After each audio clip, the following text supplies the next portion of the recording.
પત્ની સ્વરૂપેની એક મારે વાત કરવી છે કે જ્યારે આ મારે ગમતી વાત છે કે જ્યારે મહારાણા પ્રતાપ પોતાનો ઝાંખો થઈ ગયેલો ચહેરો અને મેવાડ તરફ પાછા આવતા હોય કે ત્યારે એમના પત્ની, ત્યારે એમના અર્ધાંગના અજબદે પવારે એવું કહેતા હોય કે રાણા થાકી ગયા હોય તો 2 હાથની તલવાર મને આપી દો, આ ચેતક ઘોડો મને આપી દો, મારી અંદર પણ તાકાત છે, આ મેવાડને હું ફરીથી બેઠું કરી શકું છું. આ પત્ની સ્વરૂપેનો આવો હોંકારો છે ને એ જ પુરુષ માટે એક ખભા સમાન છે.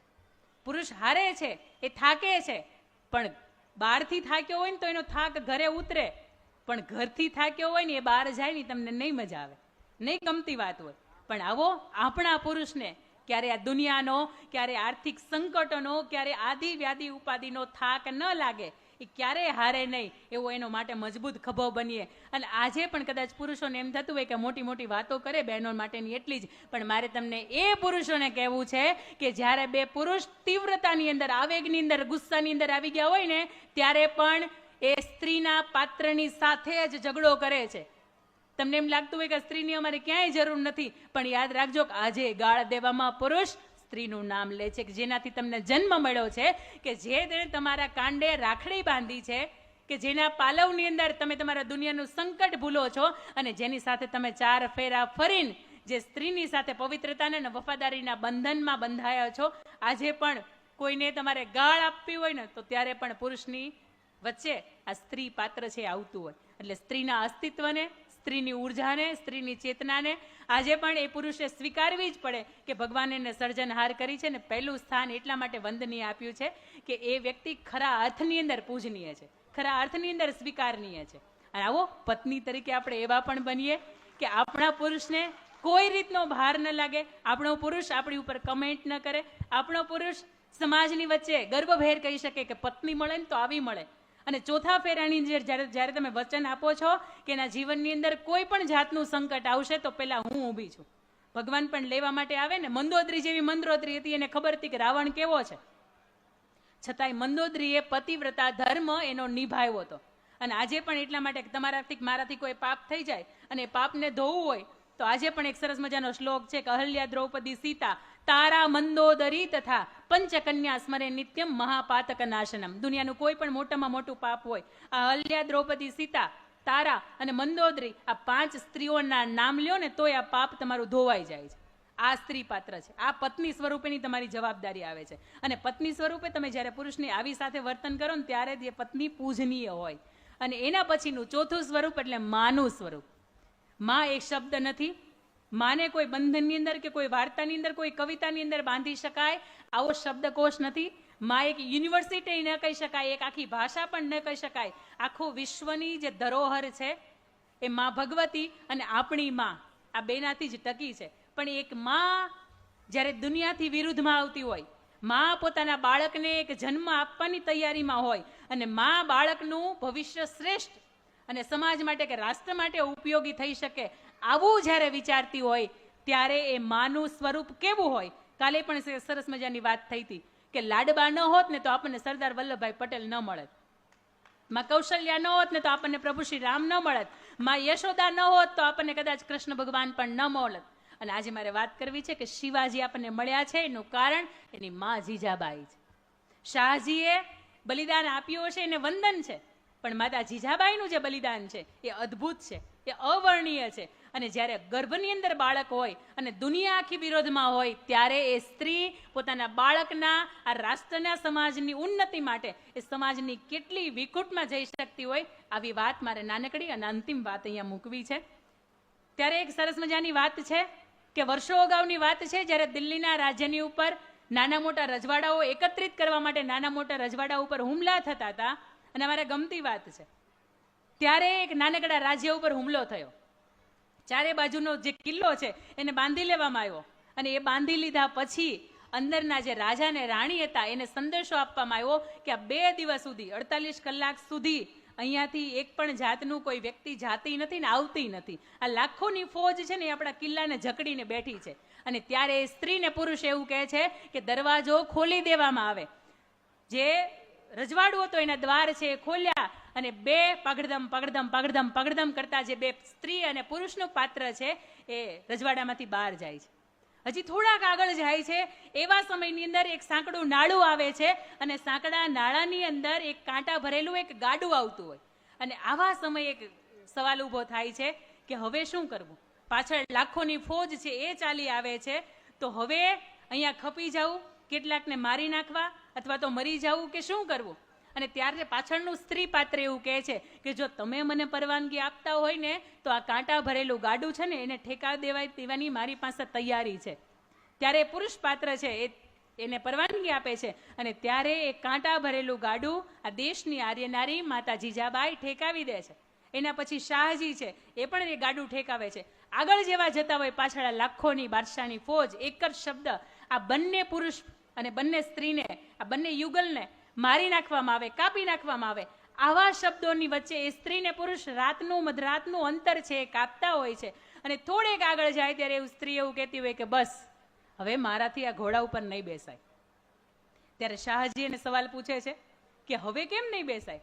તે એક રાતની અંદર 270 કિલોમીટરનું અંતર કાપ્યું છે અને હવે કેમ એમ કહે છે કે મારાથી આ ઘોડા ઉપર નહીં બેસાય? અને ત્યારે આ દેશની આર્ય નારી, આ દેશની એક જગદંબા એવું કહે છે કે મને બાળકના જન્મવાની તૈયારી છે, મને પ્રસવની પીડા ઉપડવાની તૈયારી છે. અને એવા સમયની અંદર એ સ્ત્રી માતાજીના સોગંદ આપે છે શાહજીને કે તમે અહીંથી જતા રહ્યો, મને આ અવસ્થાની અંદર એકલી છોડી દો. અને એકલા છોડે છે. થોડાક આગળ જાય છે, એક સરસ મજાનો ડુંગર હોય એની ઉપર જ્યારે પોતાનું ભાલું થોભાવે છે અને નીચે ઉતરતું હોય ત્યારે લાખોની જે ફોજ હોય એનો એક સેનાપતિ નજીક આવે છે ને એવું કહે છે કે યા અલ્લાહ, હું આ શું જોઈ રહ્યો છું? હિન્દુસ્તાનની નારીની આ તાકાત કે પૂરા દિવસો જતા હોય, બાળક જન્મવાની તૈયારી હોય અને છતાં એક રાતની અંદર 270 કિલોમીટરનું અંતર કાપી શકે ને આ ભારત દેશની જ નારી હોય, આ હિન્દુસ્તાનની જ નારી હોય, બીજી કોઈ નારીની અંદર, બીજા કોઈ દેશની સ્ત્રીની અંદર આવી તાકાત નથી કે આવા સમયની અંદર પણ તે ઝઝૂમી શકે. આ સ્ત્રીને તમે જગ્યા કરી આપો. આ સ્ત્રી એક આગ સમી છે, એ સ્ત્રી એક ખૂંખાર, એમ કહી શકાય કે શિકાર કરવાની મૂળની અંદર છે અને આ સ્ત્રીને એક જગ્યા કરી આપો. આવી અવસ્થાની અંદર કોઈ સ્ત્રી ઉપર વાર કરવો એ આપણને અશોભનીય છે. એ સ્ત્રી સટાક સટાક કરતી પોતાના ડુંગર જે છે એ ચડે છે. 16 સ્તંભ અને 3 ઘુમ્મટના શિવ મંદિરની અંદર પોતે પ્રવેશ કરે છે અને પાછળથી નીચેથી સેનાપતિ એવું કહે છે કે બેન તારે જરૂર હોય તો મને કહેજે, હું એક નહીં 100 સુયાણી બોલાવી શકું છું તારા માટે, પણ આવી અવસ્થાની અંદર હું તને મારી ન શકું. અને ત્યારે આ દેશની જગદંબા સમી સ્ત્રી એવું કહે છે કે મારે કોઈ સુયાણીની જરૂર નથી, આ બાળકને જન્મ આપવા માટે હું એકલી કાફી છું. હળવેકથી અંદર જાય છે, દરવાજા બંધ કરી દે છે અને થોડી જ વારની અંદર બાળકના રડવાનો અવાજ આવે છે, હુઆ હુઆ હુઆ. આવા સમયની અંદર નીચેથી સેનાપતિ પૂછે છે કે બેન કોણ જન્મ્યું છે, દીકરો કે દીકરી? અને જેની માં આટલી બધી શૂરવીર હોય એને મારે એના સંતાનનો મારે ચહેરો જોવો છે. અને ત્યારે લોહીથી લથપથ સ્ત્રી એવું કહે છે કે તારો કાળ શિવો જન્મ્યો છે, તારો કાળ શિવાજી જન્મ્યો છે. અને 18 વર્ષની 16 વર્ષની આયુએ જ્યારે તારી છાતી ઉપર એ ખંજર ભોકે ને ત્યારે એને મોઢું તારાથી જોવાય. અત્યારે આ સમય નથી કે મારા શિવાનું તું મોઢું જોઈ શકે. અને ત્યારે રાષ્ટ્રીય કવિ, રાષ્ટ્રીય શાયર ઝવેરચંદ મેઘાણી એવું લખે છે, વંદન. ત્યારે એવું લખે છે કે આભમાં ઉગેલ ચાંદલો ને માતા જીજાબાઈ ને આવ્યા બાળ, બાલુડાને નીંદરું નાવે માતા જીજાબાઈ ઝુલાવે. માતા જીજાબાઈ આવી અવસ્થાની અંદર આપણને વાત શીખવે છે કે આવા સંકટની અંદર, આવી ઘડીની અંદર માત્ર તમારું બાળક કેવી રીતે સુરક્ષિત રહે, આપણે આવો એ એની પાસેથી શીખ લઈએ. આ જેટલી પણ નારીઓની વાત કરી એ દરેક અવસ્થાની અંદર એ નારી વંદનીય છે, એ પૂજનીય છે. દીકરી સ્વરૂપે આપણું બાપનું આંગણું, બાપનું નામ, કુટુંબ કબીલાનું નામ ક્યારે પણ લજાય નહીં એવા બનીએ. બેન સ્વરૂપે આપણે એવા બનીએ કે આપણા પરિવાર ઉપર આર્થિક કોઈ પણ જાતનો ભાર ન આવે. ત્રીજું, પત્ની સ્વરૂપે આપણે એવા બનીએ કે આપણો પોતાનો પુરુષ આપણી ઉપર સ્વમાન નામ લઈ શકે, આપણને ગર્વભેર યાદ કરી શકે.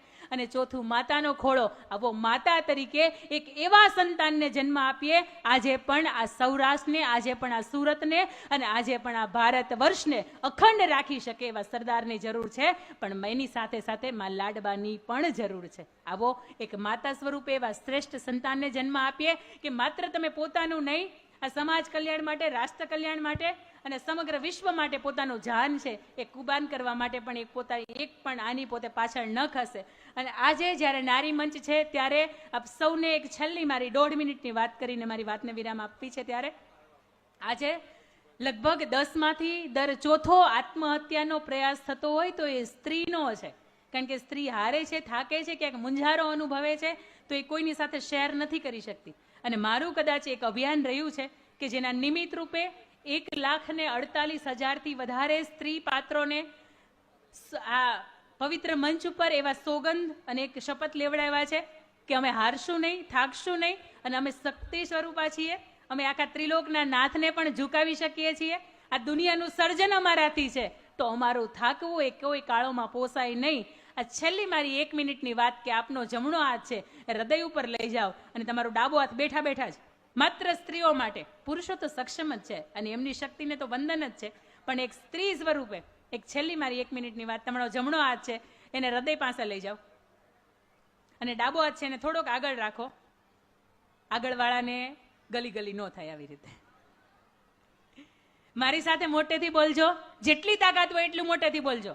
આજે સુરતને ખબર પડે કે આ ચોથા દિવસમાં આ ચતુર્થ દિને અહીંયા જ્યારે નારી સંમેલન ઉપસ્થિત છે તેની અંદર કોઈક અમુક મહત્વની વાત થઈ રહી છે. મારી સાથે મોટેથી બોલજો, હું શક્તિ સ્વરૂપા છું અને મારી શક્તિ સામે ત્રિલોક નમે છે. હું હારી ન શકું, હું થાકી ન શકું. હું પુરુષને સર્જન આપનારી છું. મારાથી હરાય નહીં. મારા જીવનમાં આવનારી દરેક સંકટ ભરી પરિસ્થિતિનો હસતા મુખે સામનો કરવો એ મારી ફરજની વાત છે. એક સ્ત્રી સ્વરૂપે અન્ય સ્ત્રી પાત્રના જીવનમાં આવનારી મુશ્કેલી સામે એ સ્ત્રી લડી શકે, હું એવી બનીશ. મારા લીધે મારો પરિવાર ન વિખાય એની 24 કલાક હું કાળજી રાખીશ. મારા માટે જીવવાનું એક પણ કારણ નહીં બચે તો હું મારું સમગ્ર જીવન કોઈ નિરાધાર માટે, કોઈ અન્યના જીવ માટે કે આ સૃષ્ટિના ઉદ્ધાર માટે ન્યોછાવર કરીશ. એક સ્ત્રી થઈને અન્ય સ્ત્રીની મિત્ર બનીશ, પણ હું હારીશ નહીં, હું થાકીશ નહીં અને આત્મહત્યા હું આ ભવની અંદર ક્યારેય નહીં કરું. અને મારા જીવનના અંતિમ શ્વાસ સુધીમાં એક કાર્ય ચોક્કસ એવું કરીશ, મારા સંતાનો, મારો પરિવાર, મારો પતિ, મારા મા બાપ, મારું રાષ્ટ્ર અને સમગ્ર દુનિયા મારું નામ ગર્વભેર લઈ શકે. અંતિમ શ્વાસ સુધી મારી પવિત્રતાને, મારી ખાનદાનીને, મારા ચરિત્રને લાંછન ન લાગે એવું જ ડગલું ભરીશ. એક સ્ત્રી છું, સંકટો સામે દોસ્તી કરીને હસતા મુખે જીવીશ. ચાલો, આપ સૌનો ખૂબ ખૂબ આભાર. યુવા સંસ્કૃતિ ચેરિટેબલ ટ્રસ્ટના દરેક ભાઈઓની મહેનતને વંદન છે અને આવા હજારો, લાખો, કરોડો વ્યક્તિઓના માધ્યમ સુધી આપ પહોંચી શકો. અને આપ સૌનો, અંકિતભાઈ ક્યાં બેઠા છે? હા, અંકિતભાઈ, આપને કંકુમ તિલકનું ચંદન કરું છું અને આપની સાથે, આપની સમગ્ર ટીમના અભિનંદનની સાથે એક વારણા લઉં છું કે આપનો ઓભરે ભરાય અને આ સુરતની અંદર જ નહીં, માત્ર દુનિયા માટે તમારું કામ છે એ નોંધપાત્ર બને એવા ઈરાદાની સાથે, એવી અભ્યર્થનાની સાથે, એવી પ્રાર્થનાની સાથે જય હિન્દ, જય ભારત. મારી સાથે 3 વખત મોટેથી બોલજો. ભારત માતા કી, ભારત માતા કી, ભારત માતા કી. જય સરદાર, જય હિન્દ, જય ભારત.